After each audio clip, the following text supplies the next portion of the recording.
Hello, नमस्कार. लज्जत जेवणाची या चॅनलवर आपले स्वागत आहे. मित्रमैत्रिणींनो, आज जी मी रेसिपी बनवणार आहे ती आहे रानभाज्या, पालेभाज्या ज्या आहेत त्याचं स्टफिंग करून मी कचोरी, करंजी आणि पुऱ्या बनवल्या आहेत. त्याच्यात मी करडईचा पाला, फोडशीची भाजी, शेंगाळ्याचा पाला याचा उपयोग केलेला आहे. तसेच बटाटे आणि मटार.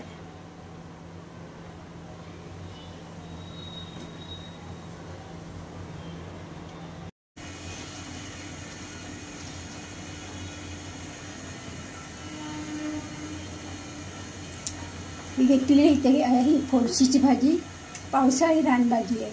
म्हणजे मी साफ करून ते पांढरं असतं भाग काढून टाकले. ही आहे करडूची भाजी, करडू भाजी, पावसाळी भाजी ही सुद्धा आहे. ही साफ करून ठेवले. ही अशी भाजी असते, त्याचे फक्त दांडे असे काढायचे, कवळे तिथपर्यंत काढायचे दांडे. आणि हे आहे आपली 12 महिने मिळणारी शेंगाळ्याची भाजी. आता शेंगाळ्याच्या भाजीचं मी करणार आहे, रस काढून घेणार आहे. अत्यंत पौष्टिक अशी शेंगाळ्याची भाजी. त्याच्या फुलाच्यापासून पण भाजी बनवतात, शेंगापासून सूपसुद्धा, भाजीसुद्धा, आमटीसुद्धा बनवू शकते. उपयुक्त अशी शेंगाळ्याची भाजी आहे. तर ह्या शेंगाळ्याच्या पाण्याचा पण मी उपयोग करणार आहे.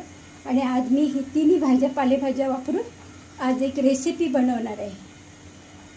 रेसिपी कोणतीही तुम्हाला थोड्या वेळातच कळेल. तर शेंगाळ्याचा पाला मी मिक्सरमध्ये बारीक केला, त्याचा आपल्याला रस काढायचा आहे.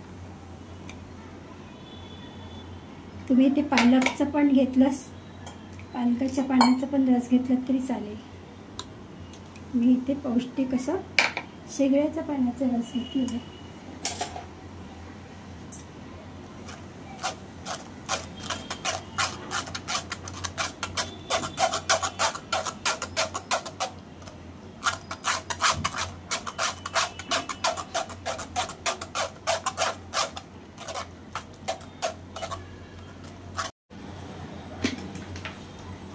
थोडं तेल टाकूया, त्यानंतर थोडं मीठ, चवीपुरतं मीठ टाकायचं. आता हे छान मिक्स करून घ्यायचं.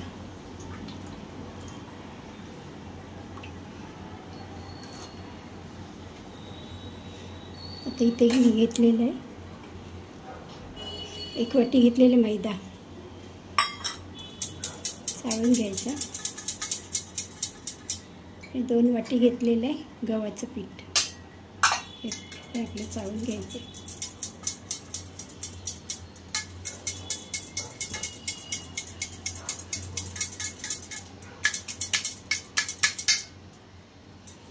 याच्यात दुसरं काही टाकायचं नाही. आता हे आपल्याला छान मिक्स करायचं आहे.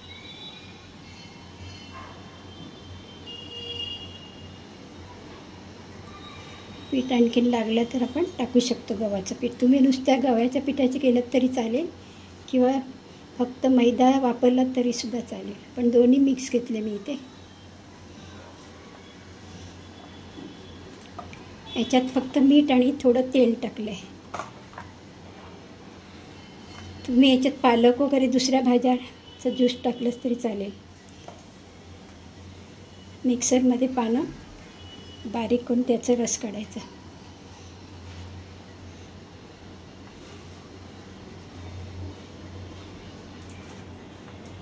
काही वेळेला मुलं वगैरे भाज्या खात नाही, पालेभाज्या, तेव्हा असं काहीतरी वेगळा पदार्थ करून मुलांना खायला घालायचं. आता पाण्याची गरज लागली तर थोडं पाणी वापरायचं. पीठ थोडं घट्टच ठेवायचं, एकदम पातळ पण नाही, एकदम घट्टसुद्धा नाही. पीठ तयार झालेलं आहे. आता आपण ह्याच्यावर झाकण ठेवूया थोडा वेळ. आता त्याच्यामधलं सारण बनवूया आपण. आता हे असं बाजूला ठेवायचं थोडा वेळ. इथे मी बटाटे बॉईल करून घेतले आणि त्याला बारीक तुकडे करायचे. आता आपल्याला करंजीसाठी भाजी बनवायची. तेल गरम झाले. आता थोडा राई टाकूया. राई तडतडली की जिरं, थोडंसं हिंगसुद्धा टाकूया. त्यानंतर कांदा बारीक चिरून घ्यायचा. हिरवी मिरची घेतली, बारीक कट करून घ्यायची. कांदा थोडा नरम करूया.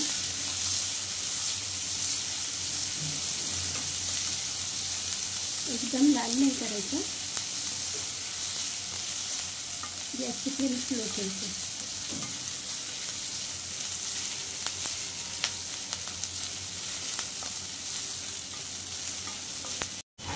आलं लसूणची पेस्ट टाकते.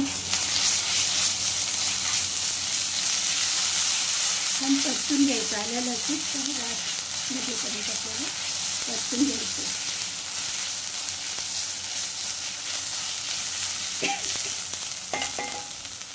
आता आपण इथे टाकणार हळद, थोडीशी हळद, धना पावडर, भाजलेलं जिरा, काश्मीरी मिर्च मसाला. गॅस मी थोडा बंद केला.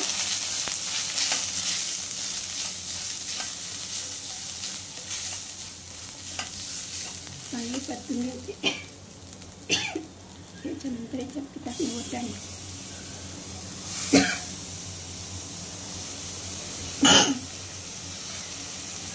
हिरव्या वाटाण्याचे थोडे मॅश करून घ्यायचे. थोडे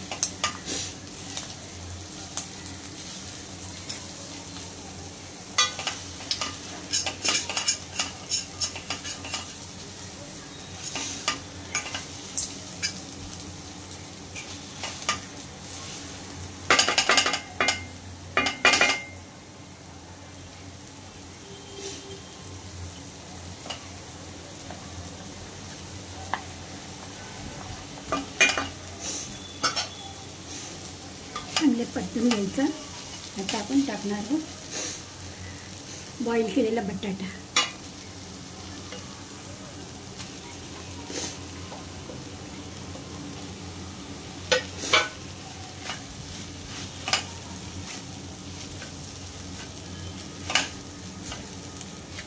सगळ्यात शेवटी आपण मीठ टाकणार आहोत, कारण आपल्याला त्याच्यात आता पालेभाज्या सुद्धा टाकायच्या आहेत. त्याच्यामुळे मिठाचा अंदाज आता येणार नाही. पालेभाज्या शिजल्यानंतर आपण मीठ टाकायचं.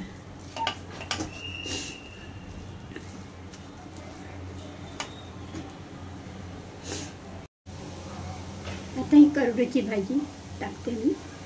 त्याच्यानंतर फोडशीची भाजी आपल्याला जेवढे पाहिजे असेल करडे त्याप्रमाणे टाकायचं. आता हे चांगलं शिजून घ्यायचं. आपल्याला पाणी वगैरे टाकायचं नाही, अजिबात पाणी टाकलेलं नाही याच्यात. अशाच वाफेवर शिजून घ्यायचं भाज्यासुद्धा. शिजल्यानंतर आपण त्याच्यात मीठ टाकणार आहोत.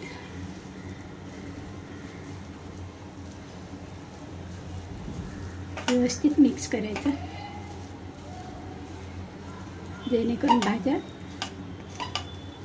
आळून जातील. म्हणजे कमी कमी होत जातं. आपल्याला आता भाज्या खूप दिसतात, नंतर जसं शिजत जातील तसं कमी होत जाईल, आळून जातील. तर झाकण. भाजी आळून गेली. त्याच्यात आपण टाकूया गरम मसाला थोडा.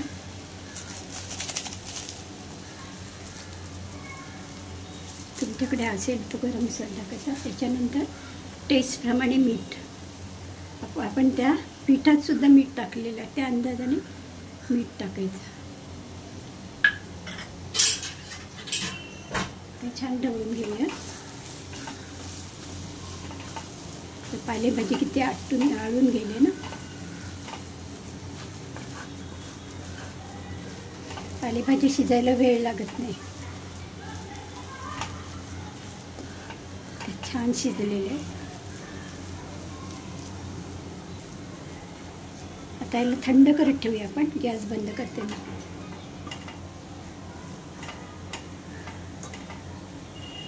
पीठ तयार झालेले.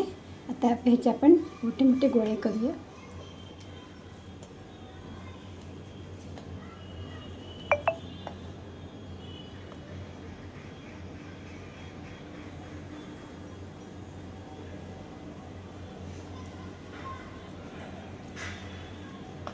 सुरुवातीला गोळे करून घेऊया.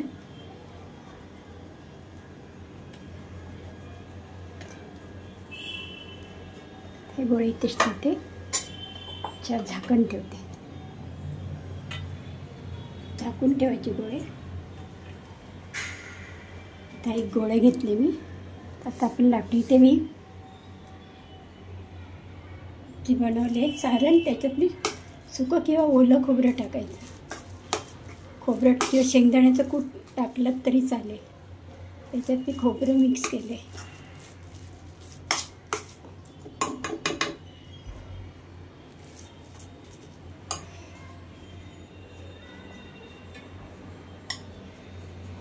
आता पिठामध्ये घोळून घेतले.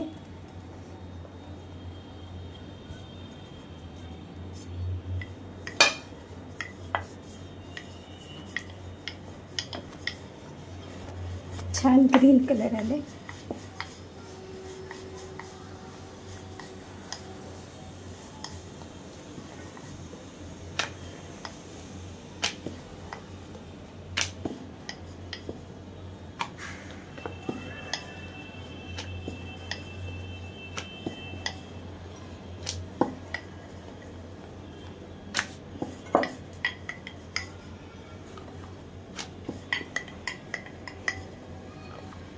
थोडी पातळच लाटी तयार करायची. एवढी पातळ व्यवस्थित करून घ्या. इथे मी झाकण घेतले. झाकण्याने आपल्याला पुऱ्या करून घ्यायच्या. जेवढ्या लहान मोठं करत दोनच होतात.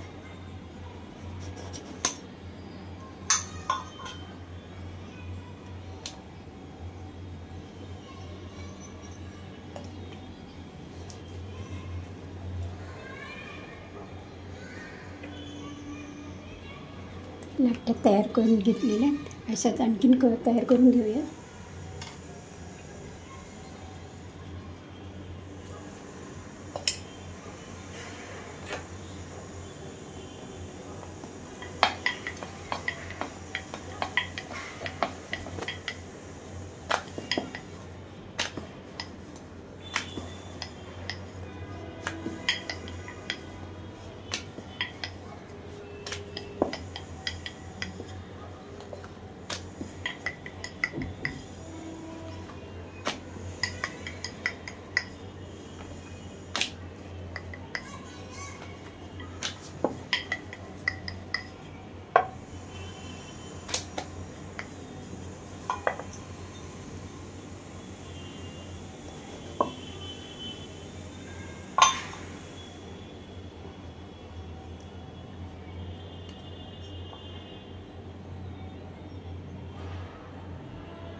आता आपण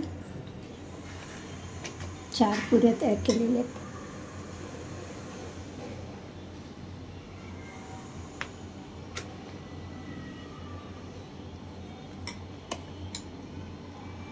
याच्यामध्ये आपण हे सारण भरूया. आपण याने फोकने त्याला डिझाईन करूया.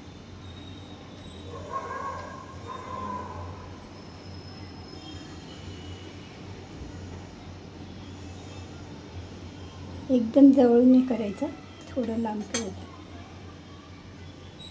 ते चिरणे मी चिरून दाखवते.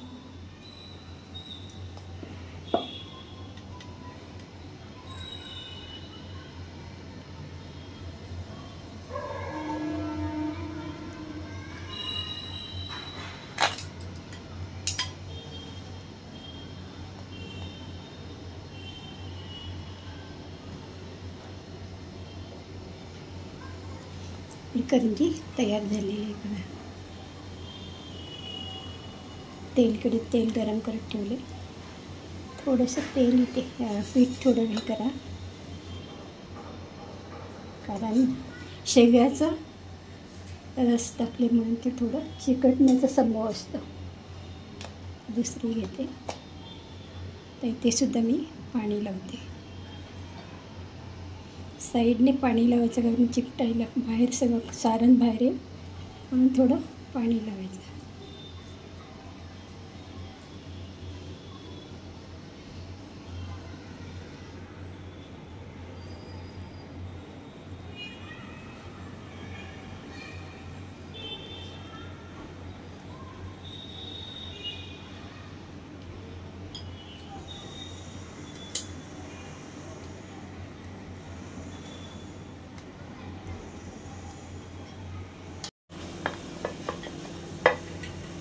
आपण कचोरीचा पण शेप दिला तरी चालेल किंवा करंजी केलं तरी चालेल.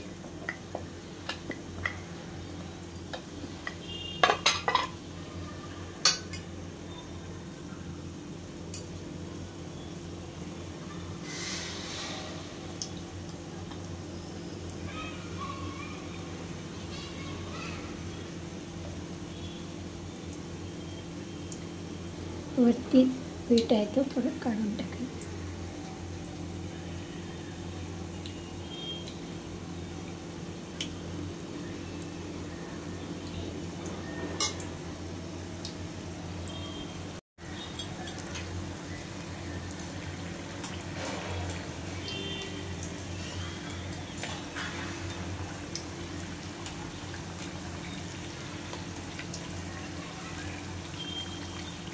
गॅस स्लो ठेवलेला आहे, जास्त मोठा नाही केलेला आहे.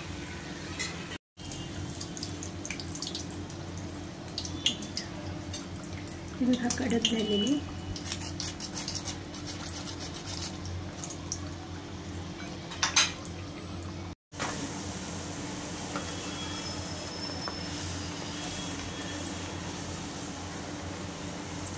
पुरी सुद्धा बनवली ना त्या पिठापासून. करंजी केलेली आहे, कचोरी बनवली आणि पुऱ्यासुद्धा बनवल्या आहेत त्या पिठापासून. शेवयाचा पाल्याचा रस काढून ह्या पुऱ्या बनवलेल्या आहेत. पौष्टिक अशा पुऱ्या.